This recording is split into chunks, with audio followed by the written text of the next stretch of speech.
It's Kobe Bryant instead of Jones. They've made a switch already, putting Kobe on Michael. Well, then the education. To the Lakers' credit, they're responding. Pippen fouled and goes to the free throw. And Kersey knocks the ball away. Be careful. December 17th, 1996, Chicago. The night the basketball world watched the past, present, and future collide under one roof.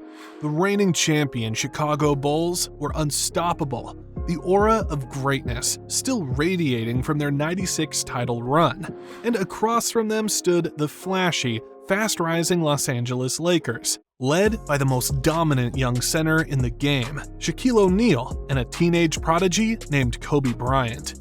Kobe wasn't even old enough to buy a drink, yet he was already chasing the man he grew up worshiping. He studied Jordan's footwork, his fadeaway, even his swagger. To him, this wasn't just another game. It was a chance to face his idol, and, if things went right, to outshine him. The media couldn't get enough of it. The future versus the legend. The headline said Shaq promised that the Lakers were coming for the crown, and Kobe hinted that he wanted the challenge of guarding Michael himself. Every camera in the United Center was ready for the moment the two would finally meet. But if there's one thing history has taught us, it's that challenging Michael Jordan came with a price. He didn't care about hype, headlines, or passing torches. He cared about dominance. And that night, in front of a roaring Chicago crowd, Jordan made sure the message was clear. This was still his league. Kobe and Shaq weren't there to take over. They were there to be taught a lesson.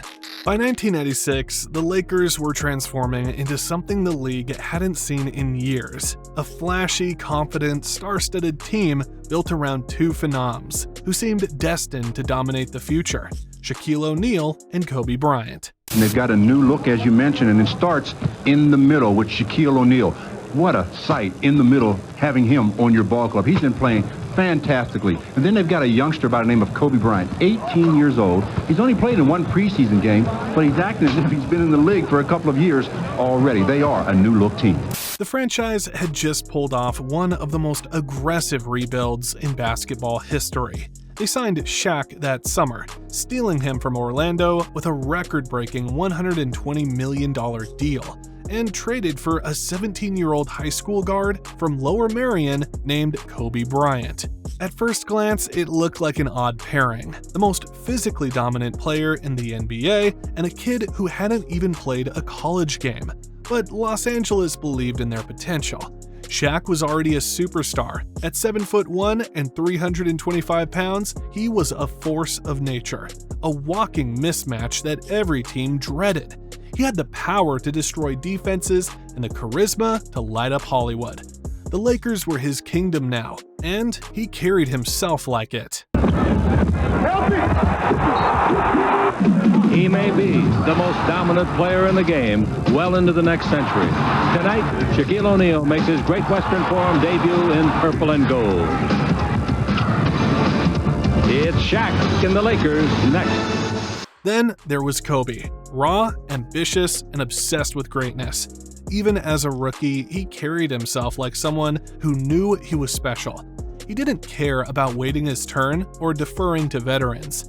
He wanted the ball, he wanted the challenge, and most of all, he wanted Michael Jordan. Oh, I told you he can play. You were talking about a young kid. He can get going offensively. This young man can get to the basket. He has complete confidence in his ability to play at this level. Wow, did you see the move by the kid? That's Kobe. Did you see the finish by the kid? Put on a show here. Here we go. Here we go. But their partnership was still a work in progress. Kobe was coming off the bench, trying to prove he belonged, while Shaq was establishing himself as the face of the franchise. The chemistry wasn't perfect, but the potential was electric. Everyone could see it. The Lakers had the next great duo. But on December 17, 1996, that potential ran straight into the reality of Michael Jordan's Bulls. And that night, the young stars learned what true dominance really looked like. Michael's trying to teach Kobe a lesson, trying to give him the experience of the youth to the wisdom that what he once had.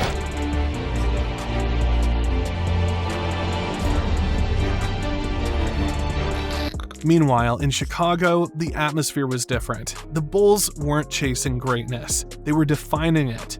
Fresh off a 72-10 season and their 4th championship in 6 years, they were a machine built on precision, chemistry, and the unmatched will of Michael Jordan. By December 1996, the Bulls had once again taken control of the league. They were sitting atop the Eastern Conference with a 20-3 record, blending championship experience with ruthless execution. Every game felt like a statement, proof that the dynasty wasn't fading, it was evolving. To get back on top, and to do it in a fashion that you alleviate all the questions that people had about your skills and your leadership qualities, and to, more or less just say, hey, we're back. At the heart of it all was Jordan, now 33. He wasn't the same high-flying acrobat of the late 80s, but he'd become something even more dangerous, a master technician. Every shot, every fake, every defensive read was calculated. However, he knew the competition was getting tougher and the road to a second three-peat wasn't going to be easy. It's getting tougher, just from facing all the different challenges of staying on top. It's like the king of the hill. I mean, everybody's going to be coming at you and trying to knock you off. So, when the young Lakers came to town, writing hype and headlines, Jordan and the Bulls didn't see them as the next big thing. They saw them as challengers to be humbled. And Michael was about to make sure they learned that lesson the hard way. You see, around this time, the comparisons were already starting. Kobe Bryant had barely played a month's worth of NBA basketball, yet people couldn't stop mentioning one name alongside his: Michael Jordan. The similarities were impossible to ignore. The stance, the swagger, the fadeaway, even the way Kobe chewed his gum. He wasn't just influenced by Jordan, he studied him. Kobe watched every VHS tape he could find, mimicked his footwork, memorized his mannerisms, and dissected his mentality. Because it's one thing in watching him play, and then it's another thing in playing against him. His technique was flawless. I wanted to make sure my technique was just as flawless. But while Kobe was all potential, Jordan was proof. He'd been through everything, earned every scar, every title, every ounce of respect. Kobe was still trying to prove he belonged, while Jordan had nothing left to prove, except that no one, not even a carbon copy, could do it better than the original. The media loved the narrative. They hyped it as the next Jordan versus the real one. It was irresistible. The young phenom versus the living legend. And Kobe embraced it. He wasn't scared. He was eager. He wanted to guard Michael, to test himself against the man he idolized. It was bold, maybe even naive, but it spoke to Kobe's fearless DNA. He's only got probably 3 or 4 more years left, so. I know he's an old guy. He's an old guy. But that'd be something that I love to do because, I watched him growing up. I love to play against Magic Johnson, but now he's retired. And Michael Jordan is somebody that I've always looked up to, and I want to play against him. Jordan, on the other hand, didn't say much. He didn't need to. That's the thing about greatness. It doesn't talk, it shows. And as the Lakers stepped onto the court that night, MJ wasn't thinking about comparisons or legacies. He was thinking about competition. I don't think the boys want to take everybody one-on-one. I know, right? We talking about Kobe? Yeah. He don't let the game come to him. He just go out there and take it. He's going to make his game. Make his game. I'm going to make this a one-on-one game. Look, I figured after the first 4 attempts it didn't go in, he was going to chill. What? After the first 4 attempts, if I was a teammate, I wouldn't pass him the ball. Hey, you want this ball again, brother, you better rebound. Because if Kobe wanted to see what it took to be Michael Jordan, he was about to find out, firsthand and painfully, what that standard really looked like. Finally, that night came and history was about to be made. The first quarter began as a stalemate, neither team able to grab control for long. Every possession felt like a chess match, the youthful energy of the Lakers crashing headfirst into the calm, methodical rhythm of the Bulls. Jordan surprisingly wasn't the focal point early on.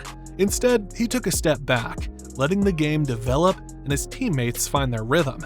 It was classic Jordan, reading the floor and settling for the mid-range. Had been. I think they take 59 for the season. They'd be real happy with that. Jordan for 2. However, it was Scottie Pippen who carried the offensive load in those opening minutes. Confident and in rhythm, he drilled mid-range jumpers and even knocked down a three from the left wing. 3:53 to go. Pippen for three. Meanwhile, the Lakers leaned on their powerhouse in the middle, Shaquille O'Neal. Early on, Shaq was already living in the paint, establishing deep position and drawing fouls with his sheer physicality and aggressiveness. Small forward, Scottie Pippen. Back it goes to O'Neal. The little jump is good. Expected back in January. Suffered that shoulder problem while body surfing in the Pacific Ocean. Nice move, baseline for Shaquille O'Neal. And while Shaq controlled the paint, Nick Van Exel gave the Lakers their rhythm. The quick lefty hit pull-up jumpers in transition and fearlessly attacked Chicago's defense. His confidence kept LA in stride, and as the quarter ended, he buried a tough contested buzzer beater, giving the Lakers a brief surge of momentum. Yep, will he get the shot off? Of course! Oh, man! Woo! The second quarter opened with a change of pace. Kobe Bryant finally got his chance. The 19-year-old rookie checked in, focused and eager, ready to prove himself against the man he'd idolized for years. And he wasted no time. On his very first possession, Kobe caught the ball on the right wing, rose up in rhythm, and buried a clean three-pointer over Scottie Pippen's closeout. Ball game, 7:28 to go, first half. Jones, they can't miss. It's Kobe Bryant. But it didn't take long for Michael Jordan to respond. Just a few possessions later, he found himself matched up with Kobe at the corner. A quick size-up, a shoulder fake, and then the veteran went to work. Jordan spun baseline, leaving Kobe a step behind, then glided to the rim for an effortless dunk. No celebration, no words, just execution. It was the kind of play that said everything without saying anything. Welcome to the league, kid. They've made a switch already, putting Kobe on Michael. Well, then the education. He's now in a postgraduate course. Yeah, boy. From there, Jordan started heating up. The switch had flipped. He began pulling up from mid-range, those smooth, high-arching jumpers falling with surgical precision. And the best part, Kobe was right there to see it up close. At this point in Pierce's career, likes that matchup. Jordan finally gets one. He's 4 of 11. Every pivot, every follow-through, every impossible shot over perfect defense. Jordan made it look effortless. 8 of 12. Here's Kerr. Nope. Rodman. Got it. Jordan. 2 more. You know what? That was a However, with a minute left, the Lakers' lead was slowly ballooning to 20 heading into halftime. Shaq was unstoppable inside, punishing the Bulls' front line with dunks and post hooks, while Van Exel and Eddie Jones capitalized from the perimeter. Closer to make sure he made the shot. That's a veteran smart play. Van Exel can't miss. Chicago looked rattled. Their shots weren't falling, and their defense couldn't contain Los Angeles' rhythm. Even Jordan's brilliance couldn't completely mask how unmatched the Bulls looked in that stretch. The Lakers were playing faster, hungrier, and were trying to get under Chicago's skin. Oh, it's been awful. It's been awful. O'Neal. Off O'Neal and out of bounds. Chicago gets another chance. To close the half, Jordan took matters into his own hands. Isolated at the top, he stared at his defender, then crossed left and drove hard to the rim. Absorbing contact midair, he switched to his left hand and kissed it off the glass. Pure vintage Jordan. Michael Jordan right now. Foul before the shot. No basket.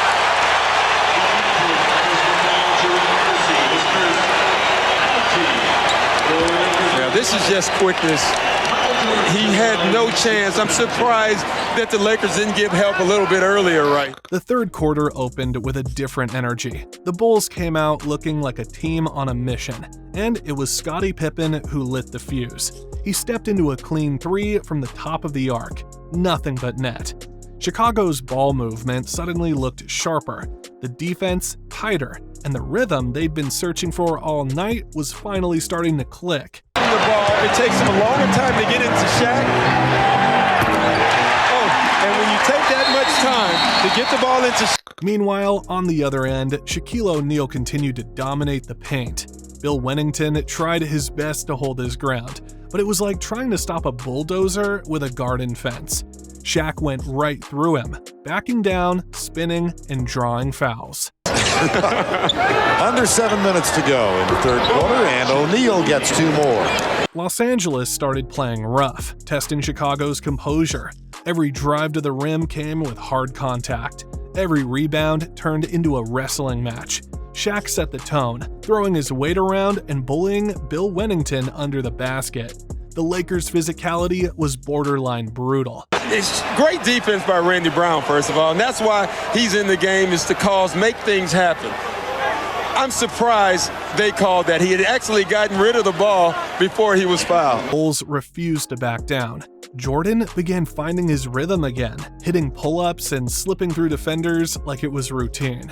Pippen complemented him perfectly, spacing the floor, slashing to the rim, and knocking down timely shots. 2.5 remaining. Pippen for 3. Meanwhile, Randy Brown made his presence felt on both ends, pounding Laker guards and sparking fast breaks. Slowly, Chicago was regaining control, their stars leading the charge, their role players doing the dirty work. The momentum was shifting, and little did the Lakers know the Bulls were already catching up. Zipped in the hands of Jordan. Little pump fake, Michael drives, dishes, puts it too far underneath, and the shot goes in. The fourth quarter was pure chaos. Every possession felt like a battle. Both teams traded blows, bucket for bucket, neither willing to blink. Shaq continued to dominate the paint, throwing down dunks and drawing double teams.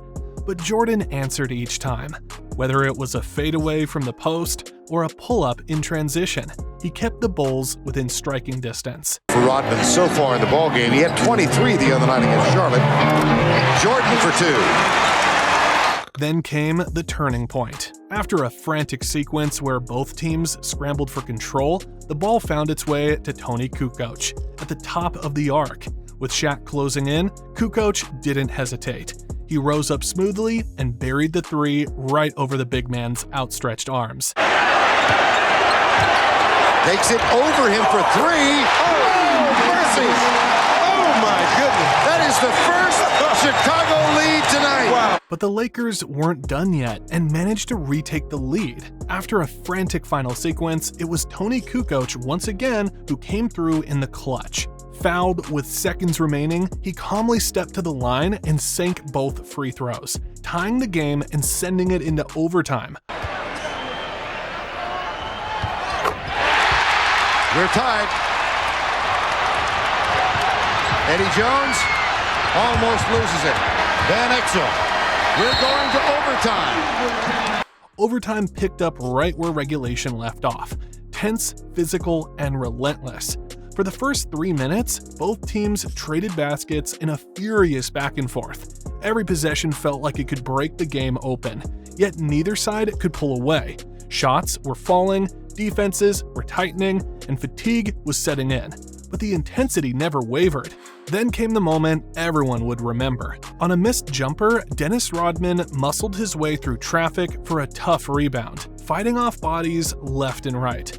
The instant he secured it, he smartly called a timeout to avoid getting trapped or fouled. But as the whistle blew, Jerome Kersey tried yanking the ball from his hands. Great presence of mind by Rodman to call the timeout. Then Kersey came. Yeah, you can say whatever you want about Dennis Rodman as what he does off the court or whatever.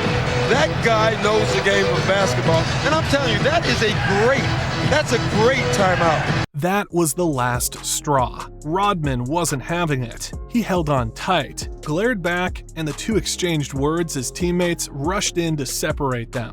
It was vintage Rodman. Pure intensity, pure emotion. But in a funny twist, both Jordan and Pippen grabbed him by the neck to hold him back, laughing as they dragged him toward the bench. Even Rodman cracked a grin, the tension breaking for a brief moment. And Kersey knocks the ball away. Be careful. Here comes O'Neal. And I tell you, Scotty and Michael are saying, Dennis, you're not getting anything right now. What's missing this whole... The scuffle didn't rattle Chicago. It fired them up even more. That mix of edge and composure was what made them unbeatable. The Bulls were locked in, and what came next sealed the night. In the final seconds, it was Rodman who delivered the dagger. After drawing a foul on a crucial rebound, he stepped to the line, the last player anyone expected to close it out, but with ice in his veins, he sank both free throws cleanly. Rodman is doing right now, he's making the Lakers hate him. He's making them hate him, and he wants them to.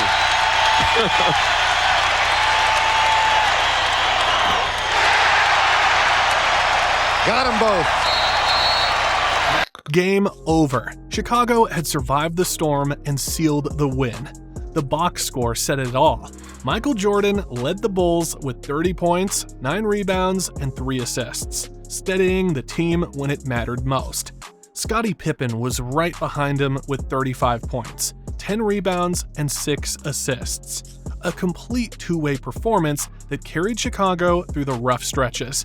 On the Lakers side, Shaquille O'Neal powered his way to 27 points, 13 rebounds, and 3 assists, anchoring their offense from start to finish. Rookie Kobe Bryant added 5 points and a rebound in limited minutes, showing flashes of the confidence that would later define his career. In the end, the Bulls veterans outlasted the Lakers' rising stars. Jordan and Pippen's experience and composure made the difference, sealing another statement win for Chicago while giving Kobe and Shaq an early lesson in what true dominance looked like.